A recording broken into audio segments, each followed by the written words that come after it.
সবাইকে নমস্কার। আমি আজকে আঁকছি শান্তিনিকেতনী আলপনা শৈলীতে মা লক্ষ্মীর রূপ। সামনে তো রথযাত্রা আসছে, তো মহাপ্রভু জগন্নাথ ও বলরাম একবার লক্ষ্মীকে চণ্ডালিনী অপবাদ দিয়ে সে কি ভীষণ বিপদে পড়েছিলেন সেই গল্পটা আঁকতে আঁকতে মনে পড়ে যাচ্ছে। তো হয়েছিল কি, সেদিন ছিল বৈশাখ মাস, শুক্লা দশমী তিথি, বৃহস্পতিবার। ঘরে ঘরে লক্ষ্মীব্রত উদযাপনের তিথি। ভগবান জগন্নাথের অনুমতি নিয়ে সেজে গুজে লক্ষ্মী ঠাকুর বেরিয়েছেন নগর ভ্রমণে। কিন্তু হায় হায়, এ কি দুঃখের ব্যাপার! সমস্ত শ্রীক্ষেত্র জুড়ে কোনো বাড়িতে শ্রী পুজোর আয়োজন নেই, কোথাও কোনো শ্রী নেই, সবই বিশ্রী। না শাঁখ বাজছে, না আসছে কোথাও থেকে পুজো উপাচারের ধ্বনি। ঘুরতে ঘুরতে লক্ষ্মী দেখলেন একমাত্র চণ্ডাল পাড়ায় শ্রিয়া চণ্ডালিনী ভক্তি নিষ্ঠা ভরে শুদ্ধাচারে লক্ষ্মীব্রত পালন করছে। তার বাড়িতে লক্ষ্মী নিঃসংকোচে ঢুকে খুশি মনে তাকে বর দিয়ে মা লক্ষ্মী ফিরে চললেন বড় দেউলে। এদিকে ভাসুর ঠাকুর বলরাম লক্ষ্মীর এমন ধারা কাজ দেখে রাগে ফুলতে ফুলতে ভাইকে আদেশ দিলেন, লক্ষ্মীকে এই মুহূর্তে পরিত্যাগ করো। সে কিনা চণ্ডালের বাড়ি চলে গিয়েছিল এমন আসপদ্দা, তাও গেল তো গেল, স্নান করে শুদ্ধ না হয়েই মন্দিরে ফিরে আসার উপক্রম করছে। এমন দুর্মতি হয় তার কোন সাহসে? ঘরের বউ কিনা আজ হয়েছে চণ্ডালিনী। তাকে এই মুহূর্তে ত্যাগ করো হে, নইলে জাত পাত বলে যে আর কিছুই রইল না। জগন্নাথ তো পড়লেন মহা ফাপড়ে। অনেক কাকুতি মিনতি করে বললেন, এবারের মতো প্রায়শ্চিত্ত করিয়ে শোধন কর্মের আচার পালন করে ঘরের বধূ লক্ষ্মীকে যাতে তুলে নেওয়া যাক। পরে আবার একই ভুল করলে তখন না হয় কঠিন শাস্তি দেওয়া যাবে। কিন্তু বলরাম তো কিছুতেই মানবেন না, একই কথা ধরে রইলেন। হয় লক্ষ্মীকে তাড়াও, নয় যাও দুজনে মিলে চণ্ডাল পাড়ায় গিয়ে সংসার পাতো। অগত্যা জগন্নাথ আর কি করেন, দাদার কথায় রাজি হতে হলো। সিংহদুয়ার বন্ধ, পথ আটকে দাঁড়িয়ে রয়েছেন দুভাই। ও মা, এ কি, ঘরে ঢুকতে দেবে না? লক্ষ্মী তো অবাক। জগন্নাথ জানালেন, লক্ষ্মী চণ্ডালের ঘর থেকে ফিরেছেন চণ্ডালিনী হয়ে, তাঁর আর বড় দেউলে ঠাঁই নেই। এ আবার কি কথা ছিরি?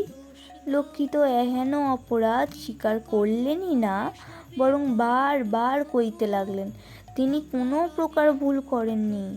বলরাম তো রাগে ফেটে পড়েন আর কি, হুঙ্কার দিলেন, বলি কানাই, তোর হাতে কি সুবর্ণের বেদ নেই? এই দুষ্টু পাজি মহিলাকে মেরে তাড়িয়ে দে। এবার লক্ষ্মী আর কোমল হয়ে থাকতে পারলেন না, ধৈর্যের বাঁধ গেল ভেঙে। তবু সে সময়ের প্রথা অনুযায়ী সরাসরি ভাসুর ঠাকুরকে কিচ্ছু বললেন না, কিন্তু স্বামীর কাছে প্রশ্নবাণ ছুড়ে দিলেন। স্ত্রী হত্যা অর্থাৎ পুতনাবধ, গোহত্যা অর্থাৎ অরিষ্টবধ, পরস্ত্রী গমন অর্থাৎ কিনা রাসলীলা, এইসব আদিকর্ম কোন ধর্মশাস্ত্র মতে সৎকর্ম হয় গো স্বামী? শবরের উচ্ছিষ্ট ফল তো দুই ভাইও খেয়েছেন, তাতে বুঝি জাতের কিছু হয় না? অপমানে দুঃখে কষ্টে জর্জরিত লক্ষ্মী ভবিষ্যৎ সম্বল হিসাবে বাপের বাড়ি থেকে দেওয়া গয়নাগুলিও নিলেন না। সমস্ত অলংকার ত্যাগ করে সাদামাটা রূপে লক্ষ্মী পথে নামলেন একা। যাওয়ার আগে শাপ দিলেন, এই অপমানের শাস্তি স্বরূপ তোমরা শ্রীভ্রষ্ট হবে, ভিক্ষার অন্নটুকুও পাবে না। যাকে চণ্ডালিনী বলে তাড়িয়ে দিলে তো, এই আমি যবে অন্ন দেব তবে অন্ন পাবে দুভাই। এমনভাবে মা লক্ষ্মীকে তাড়িয়ে দেওয়া দেখে চুপ করে থাকতে পারলেন না মুদুসুলির দল, অর্থাৎ যারা ছিলেন লক্ষ্মীর পরিচারিকা। তারা তাঁর হাত ছাড়লেন না, সহায় হয়ে অনুসরণ করলেন দেবীকে। লক্ষ্মী কোথায় যাবেন এবার? না, বাপের বাড়ি গেলেন না। পিতা সমুদ্রদেব হয়তো জোর জার করে আবার স্বামী গৃহে ফিরে আসতে বলবেন। মোহনার বাঁকে বিশ্বকর্মা সদ্য তৈরি প্রাসাদে সমস্ত নারীদের নিয়ে অধিষ্ঠিতা হলেন দেবী।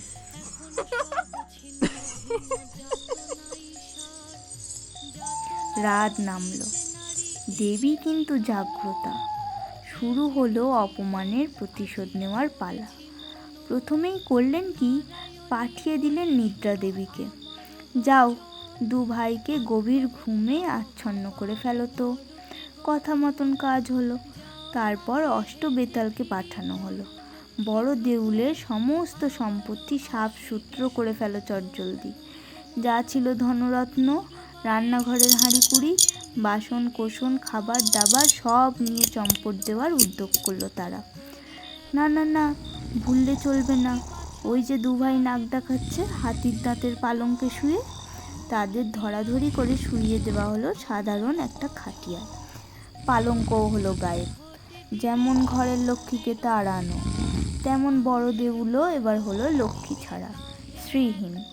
পরের দিন সকালে যখন ঘুম ভাঙল দু ভাই তো অবাক, পড়লেন মহা বিপদে। খাবেন কি, শোবেন কোথায়, ঘরের কি ছিরি, কিছুই যে নাই। উপায় না দেখে দরিদ্র ব্রাহ্মণ বেশে বের হলেন নগরের পথে। দুটি ভিক্ষা যদি মেলে। কোথায় কি, লক্ষ্মীর রোষে ভিক্ষা মেলা তো দূর, জোটে শুধু লাঞ্ছনা, গঞ্জনা আর অপমান কাঁড়ি কাঁড়ি। কি মারাত্মক ভুলটাই না করে ফেলেছেন দু ভাই। এবার তারা মনে মনে অনুভব করতে পারলেন সেটা। হন্তদন্ত হয়ে চললেন সমুদ্রের তীরে। বাপের বাড়ি গেছেন নিশ্চয়ই লক্ষ্মী। নিরাশ হতে হলো তাদের। দেখা হলো হর পার্বতীর সঙ্গে। শিবের কথা মতো দুজনে মিলে চললেন মোহনার বাঁকে, দুটি অন্নের আশায়। সেখানে অন্ন বিতরণে কার্পণ্য করা হয় না বলেই শুনেছেন দু ভাই। চল চল চল, তবে দু ভাই সেখানেই যাই। গিয়ে শোনেন, এ ঘর তো চণ্ডালের। বলরামের তো অহংকার তখনও ঘোচেনি। বললেন, সিধে দাও। দু ভাই নিজেরাই রেঁধে বেড়ে খাবো কোন। সে মতন ব্যবস্থাও হলো। কিন্তু অগ্নিদেবকে চুপি চুপি ইশারা করে দিলেন দেবী লক্ষ্মী। রাধার জন্য যেটুকু তাপ দরকার উনুনে সেটুকু তাপ হলোই না। এদিকে খিদে পেটে ঠিকই আগুন জ্বলছে। রাগে মাগে বলরাম বললেন, যার যায় যাগ্গে, আর চণ্ডালের অন্নতেই ক্ষুধা নিবারণ করব। লক্ষ্মী নিজের হাতে রান্না করে পাঠালেন নানা রকম সুস্বাদু সব খাবার। খেয়ে তৃপ্ত দু ভাই চিনতে পারলেন লক্ষ্মীর হাতের রান্না। এইবার অনুতাপ জাগলো তাদের মনে। তখন বলরামের আদেশ ইঙ্গিতে জগন্নাথ গেলেন অন্দরমহলে। ক্ষমা টমা চেয়ে তো একাকার। ও লক্ষ্মী, ফিরে চলো শ্রীমন্দিরে। এক শর্তে রাজি হলেন দেবী। শ্রীমন্দিরের মহাপ্রসাদ গ্রহণের ক্ষেত্রে ভেদাভেদ ভুলে যেতে হবে এবার তাদের। ব্রাহ্মণ চণ্ডাল উভয়েই উভয়ের হাত থেকে খাবে। দাবি না মেনে উপায় কি? লক্ষ্মীর রোষের কথা এত তাড়াতাড়ি তো আর ভোলেননি দু ভাই। মহা সমারোহে লক্ষ্মী আবার ফিরে এলেন আপন স্বামী গৃহে। অষ্টবেতাল ফিরিয়ে দিয়ে গেল তাদের গৃহস্থালির সমস্ত সম্পত্তি। সুখে শান্তিতে আবার বসবাস শুরু করলেন লক্ষ্মীনারায়ণ। এই ছিল ছোট্ট কাহিনী। ধর্ম পুরাণ এগুলোর বাইরে বেরিয়েও যদি আমরা কেউ এটাকে নিছকই গল্প হিসাবেও ভাবতে চাই, তাহলেও দেখতে পাবো কত সুন্দর এক স্বতন্ত্র নারী চরিত্র ফুটে উঠেছে।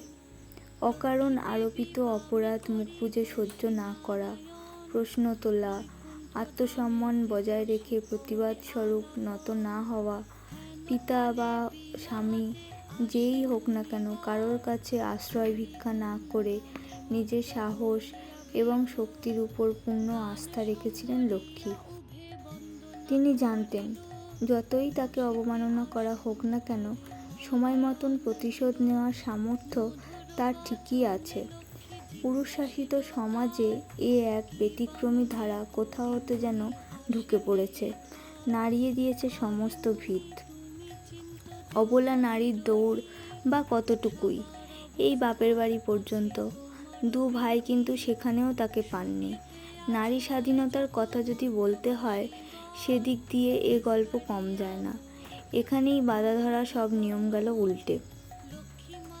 আজকের সমাজে নারী পুরুষের সব কিছুতেই সমান অগ্রাধিকার, কিন্তু সে সময়ে দাঁড়িয়ে এ গল্প সত্যিই ব্যতিক্রমী।